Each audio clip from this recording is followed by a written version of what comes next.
miverena amin'Andriamanitra.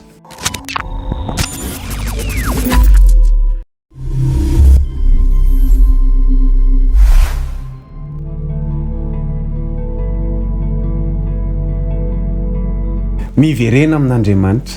Mety miteny angambany ianao hoe maloto loatra raha hiverina amin'Andriamanitra. Mety mbola tsy navelanao ireo fiainanao teo aloha. Fantaro fa tsy ahoan'Andriamanitra zany. Fa raha mijery ny Baiboly ianao dia ny olona rehetra nofidian'Andriamanitra tao amin'ny Baiboly dia mpanota avokoa. Mpanota avokoa tamin'ny voalohany. Nefa tsy nanakana an'Andriamanitra zany, tsy nampiasa azy ireo. Ary tena nampiasa azy ireo mahery vaika Andriamanitra sy nanova amin'ny fiainan'izy ireo ary nanisy fiantraikany manerana an'izao tontolo izao. Ny ten'Andriamanitra ho anao dia izao.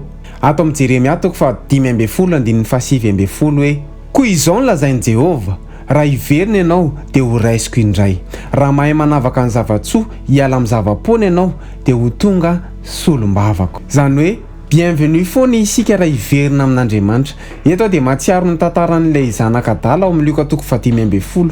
Rehefa niala tamin'ny rainy izy, niaina tamin'ny fiainan-dratsy, tamin'ny fiainana maloto ary tena potika tanteraka amin'ny fiainany. Ary ny hafarany ny sakafo niaraka tamin'ny biby maloto, tena potika ny fiainany. Fa rehefa tapa-kevitra izy niverina tamin'ny rainy hoe andeha hiverina any amin'ny ray koa, na dia ataony tahaka ny mpanompo ary. Fa rehefa hita ny rainy tena lavitra tena izy dia niazakazaka ny rainy ary namiana azy. Zany hoe na ohatry ny ahoana lotonao, bienvenue foana ianao rehefa hiverina amin'Andriamanitra. Ivavaka tsika tompoko.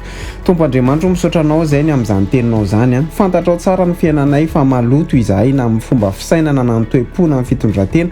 Androany izahay dia te hiverina aminao. Raha hiverina ianao dia ho raisiko indray ho ianao. Dia ampio zay hanavaka ny zavatsoa hiala amin'ny zavapoana ho solombavanao.